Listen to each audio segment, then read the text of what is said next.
Truth Be Told Project.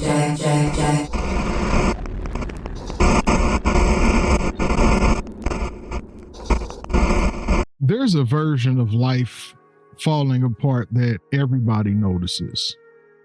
You lose the job, the marriage explodes, the addiction gets exposed, the money runs out, the breakdown becomes visible. People see those stories and say, man, he or she hit rock bottom. But I want to talk about a much more dangerous version of collapse. The kind that never looks dramatic enough to alarm anybody. No police lights, no screaming match, no public scandal, no obvious disaster. Just a person still going to work, still paying bills, still answering texts, still smiling in pictures, still saying, I'm good, when people ask, and slowly becoming a stranger to their own life. That kind of collapse doesn't announce itself. It drifts. And drift is dangerous precisely because it is quiet. Because quiet damage rarely gets urgent attention. See, most people think ruined lives happen because somebody made one catastrophic decision, one affair, one addiction, one huge financial mistake, one explosive moment. Sometimes that happens, but if we're honest, many lives don't get ruined in one loud event. They get ruined in low volume. 5 minutes of avoidance at a time, one postponed conversation at a time, one impulsive purchase at a time, one I'll deal with it later at a time, one silent resentment at a time, one numbing distraction at a time. Tiny defaults repeated quietly until the architecture shifts.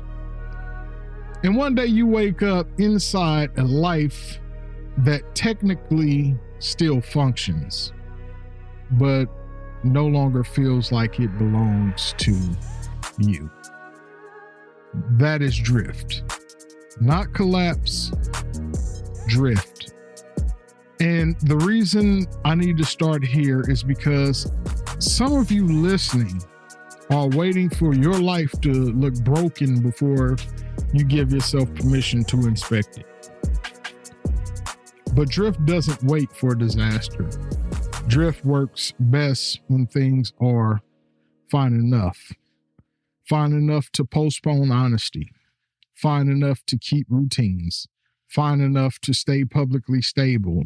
Fine enough to avoid the bigger questions, which means there are people listening right now who are not in crisis, but are quietly disappearing. And almost nobody teaches us how to recognize that, because culturally, we only respect obvious emergencies. We know what to do when the engine catches fire. We are much worse at noticing the slow oil leak. But that's what this episode is. This is not a panic speech. This is an inspection, because some of you do not need motivation. You need somebody to hand you the flashlight and say, look under the hood. Something has been leaking. I want to help you, and I want to show you some of the things that helped me, and hopefully they help you. Let's define this carefully, because drift is one of those things people feel long before they can explain it. Drift is not the same as laziness. Drift is not the same as rebellion. Drift is not the same as failure. Drift is What happens when intentional design goes silent? And that's important because a drifting person is not always a reckless person. Sometimes a drifting person is a very responsible person.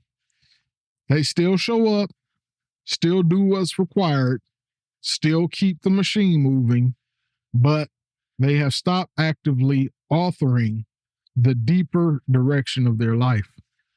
They are reacting more than designing, responding more than choosing, managing more than building. And when intentional design goes silent, something else gets louder. Your fears start designing. Your comfort starts designing. Your family defaults start designing. Your emotional avoidance starts designing. Your habits start designing. Your social media feed starts designing. Your appetite starts designing. Your unfinished wounds start designing. This is where people get confused because they think, well, I didn't choose this. Exactly. That's the point. Default designs almost never feel like active choices. They feel like what was easiest, what was familiar, what was urgent, what avoided discomfort, what kept everybody else okay, what got you through this week. But enough unconscious short-term choices become a long-term life structure. Let me make that a little plainer here. Nobody wakes up and says, you know what? I would like to become emotionally unavailable over the next 3 years. Nobody says, I think I'd like to slowly disconnect from my spouse. Nobody says, I'd love to become financially reactive. Nobody says, I want to lose my sense of self. That's not how it happens. It happens through repeated, uninspected defaults. You avoid the hard conversation because you're tired. You spend because you had a rough week. You say yes because, saying no feels tense. You scroll because you don't feel like thinking. You keep postponing the doctor, the budget, the boundary, the grief, the plan, the prayer, the decision, not because any one of those moments feels life altering, but because every one of those moments has the blueprint to default. And default is not passive. That's the lie. People talk about default like it's neutral. Like, if I'm not actively building something, nothing is happening. No. If you are not designing, design is still occurring. It's just occurring accidentally. That means drift is not the absence of formation. It is accidental formation. You are still becoming somebody. You are still building a life. You are still reinforcing patterns. The only issue is you are no longer doing it on purpose.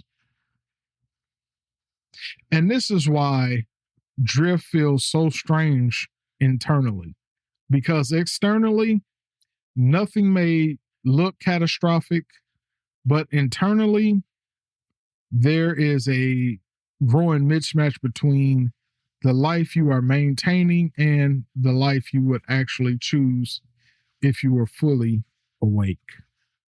That mismatch creates low-grade frustration, low-grade numbness, low-grade resentment, low-grade confusion. The subtle sense that something is off, you can't always explain it, but you can feel it. You sit in rooms you worked hard to build and feel absent.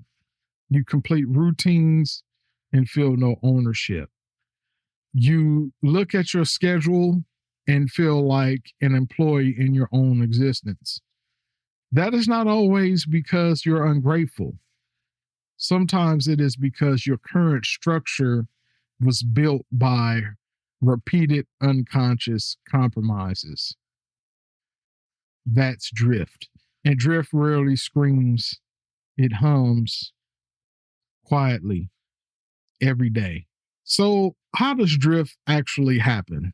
Because I know some people hear this and think, okay, but what does drifting even look like in real life?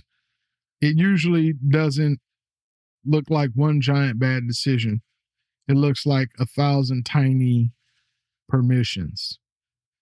Tiny permissions you gave yourself because each one felt harmless. And modern adult life is full of them. You tell yourself, I'm too tired for that conversation tonight. So it waits. Then tomorrow comes. Then the next week comes. Then now there's distance where honesty should have been. You tell yourself, I deserve this. It's been a stressful week. So the spending becomes emotional reward. No budgeting, regulating, no planning, coping. And because the purchase is small, the drift feels small until enough little comforts become one big financial fog. You tell yourself, I just need to clear my mind for a few minutes. So you grab the phone, scroll, watch, numb, delay. And those 5-minute exits become your default relationship to discomfort. Now, every time silence arrives, so does escape. You tell yourself, I don't want tension. So you say yes. You stay agreeable. You smooth over the room. You become easy to deal with. And slowly, people start having a relationship with your accommodation instead of with you. You tell yourself, I'll get serious Monday. Monday becomes next Monday, then next month, then when things slow down. Then 1 year later, you're still negotiating with the same habits using new motivational language. That is how drift works. Tiny permissions, repeated, unchallenged.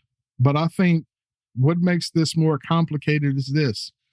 Many of these defaults are socially rewarded. That's why they hide so well. Let me explain. Being busy is rewarded. People call you hardworking. Even your busyness is helping you avoid your internal life. Being agreeable is rewarded. People call you sweet, low maintenance, or mature. Even if your agreeableness is self-erasure. Being constantly informed and connected is rewarded.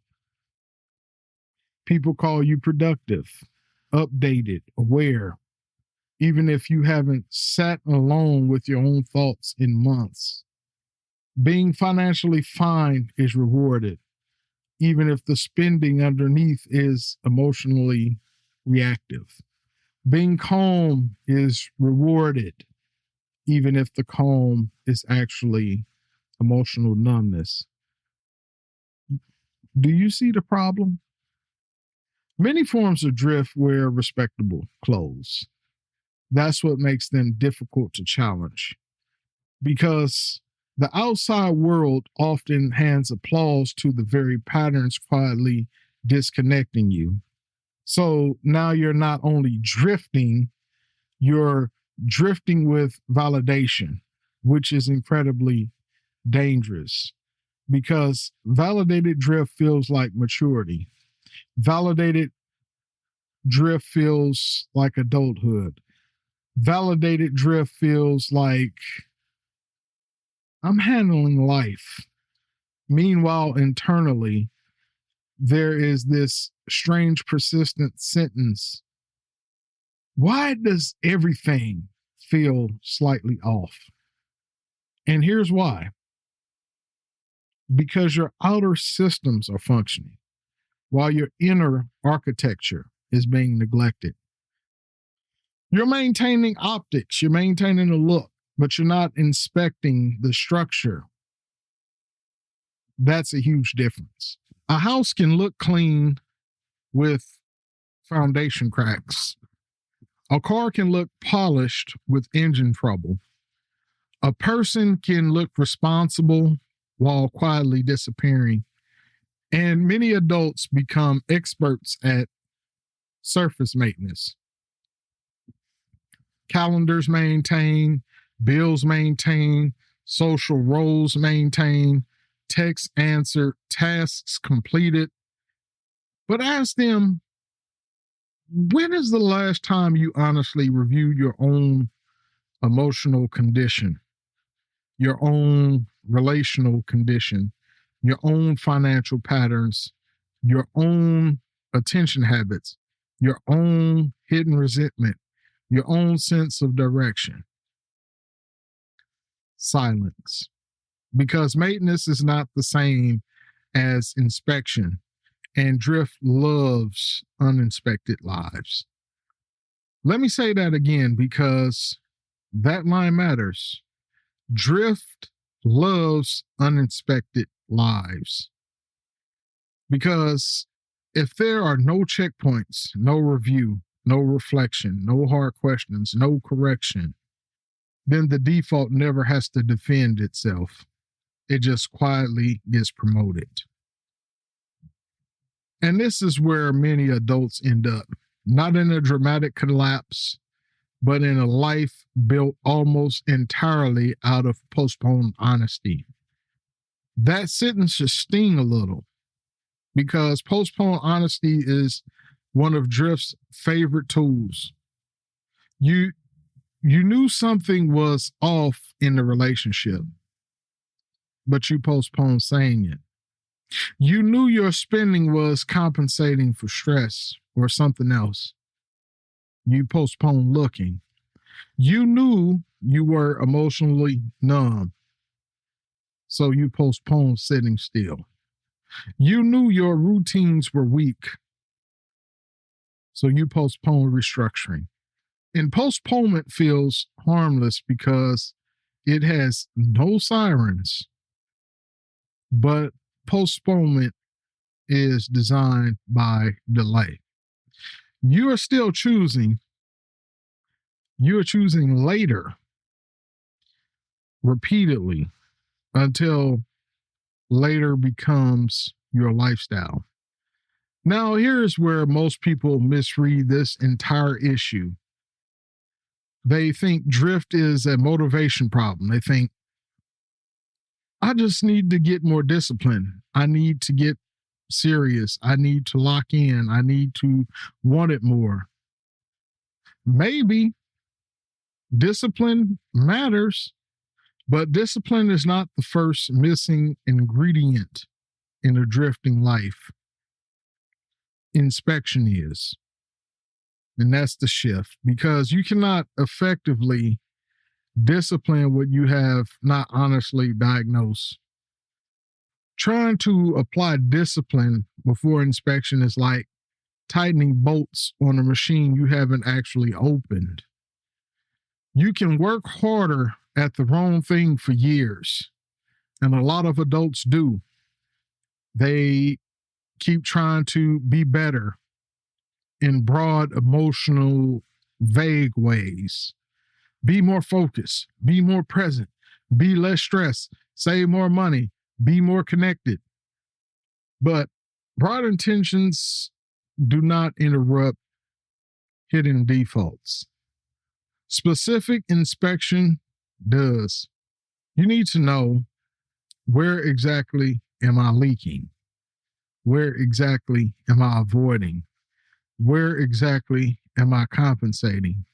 Where exactly am I saying yes when I mean no? Where exactly am I spending to soothe? Where exactly am I using noise to avoid silence? Where exactly am I living reactively instead of intentionally? Those questions matter more than height because drift survives in vagueness. Let me say that again. Drift survives in vagueness. As long as your self assessment is general, I just need to do better. I'm kind of off. I'm just in a weird season. You can emotionally acknowledge the issue without structurally confronting the issue. Vague language protects drift, but precise language exposes drift.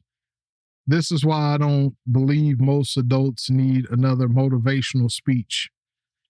Motivation creates temporary emotion.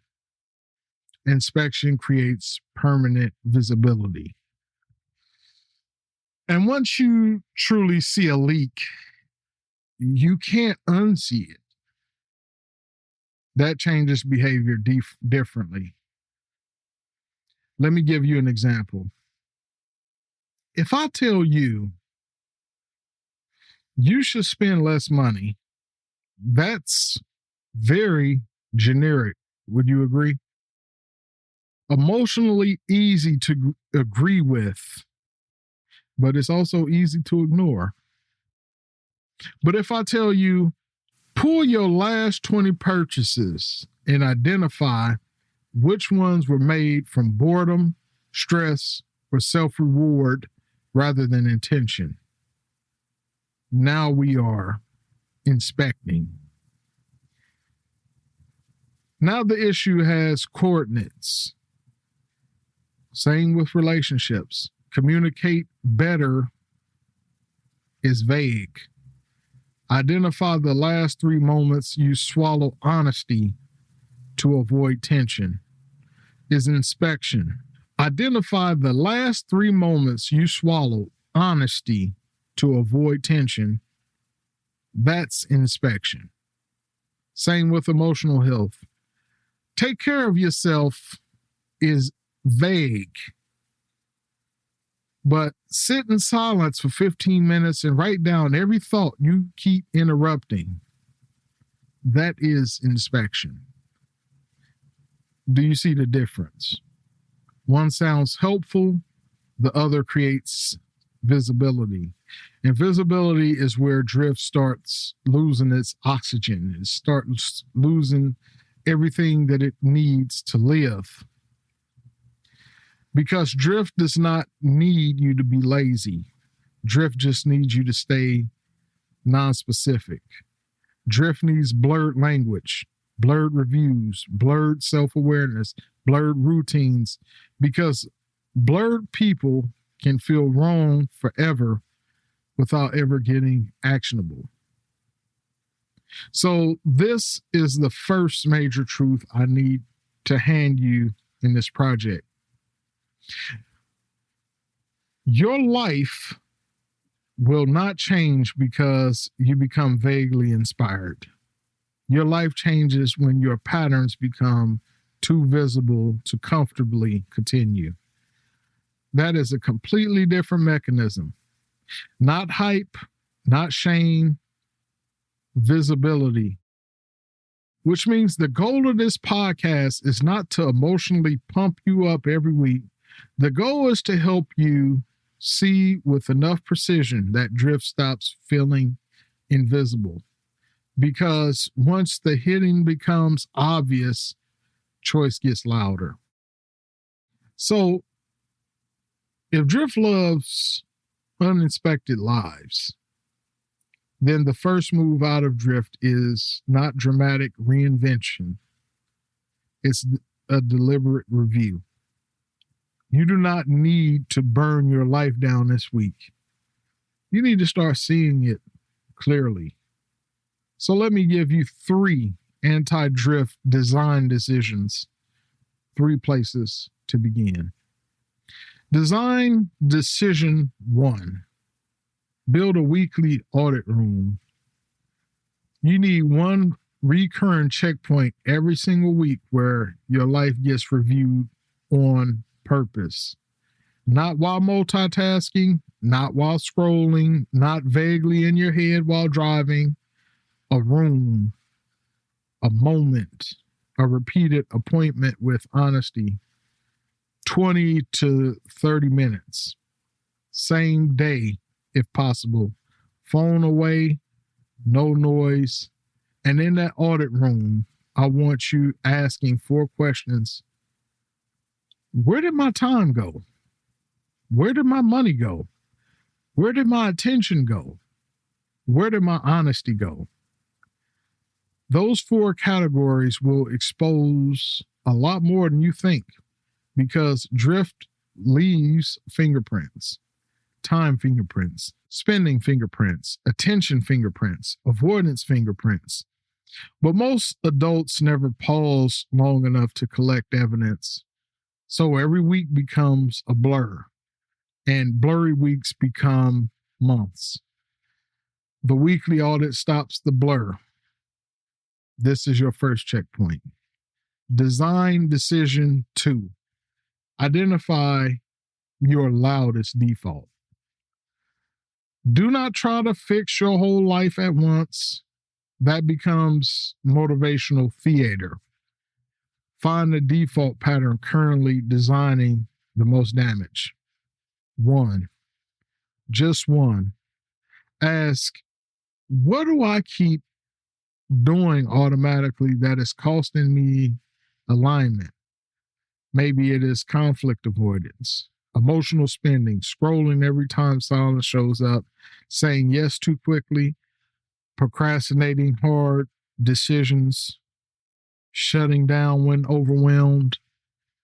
Name the loudest default, because unnamed patterns will definitely stay mystical. Named patterns become interruptible. This week, your job is not to solve it fully. Your job is to catch it in real time, observe it, label it, notice when it shows up. Oh, there it is.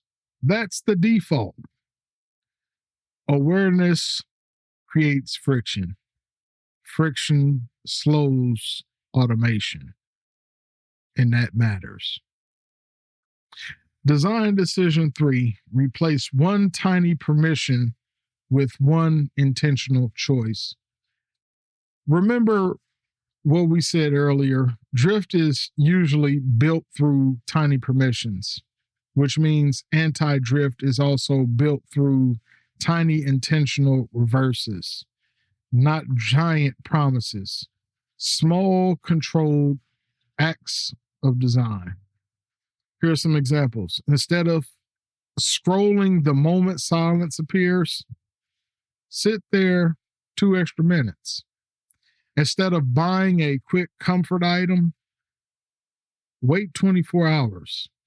Instead of saying, it's fine, tell one honest sentence. Instead of postponing the appointment, book it immediately. Instead of saying, I'll start Monday, put one hard block on tomorrow's calendar. Tiny intentional choices do 2 things. They interrupt autopilot and they remind your nervous system, I still have agency here. That's important because drifting people often feel passive in their own life. These tiny reversals restore authorship. You start feeling like, I'm not just being carried by this week. I'm participating in this week. And participation is the beginning of design. Please hear me clearly. This is not sexy. This is not dramatic. This will not feel like a movie montage. This is slower than that, more honest than that, and far more sustainable than that. Because real reconstruction is usually quiet, just like drift was quiet. The difference is one is accidental quiet, one is intentional quiet. I think one of the most dangerous lies adults believe is this: if my life isn't obviously broken, I must be okay. No, sometimes you are not okay. Sometimes you're just functional. And functionality can hide drift for a very long time. That's why I'm not asking you this week whether your life is in crisis. I'm asking whether your life is under inspection. Those are different questions.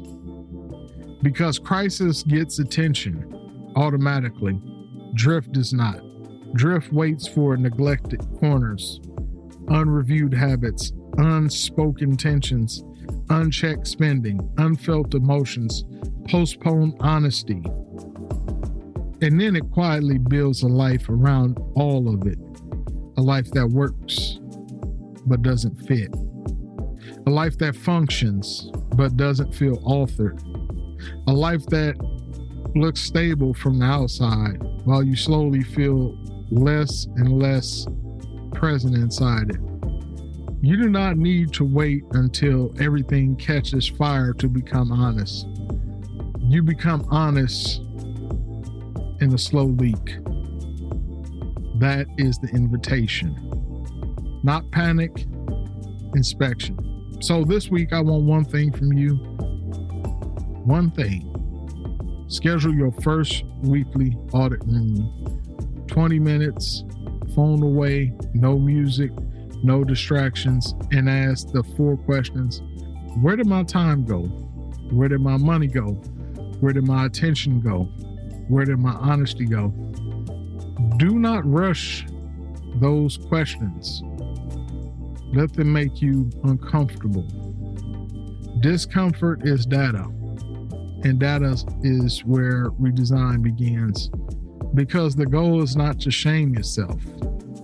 The goal is to see clearly enough that drift stops getting to hide in the fog. That's what we're doing here. Every week on this project, we are pulling life out of blur, naming what is really happening, exposing the defaults, and rebuilding intentionally, because your life is being designed either way. The only question is whether you're participating. Stop drifting, start designing. I'll talk to you later. Peace.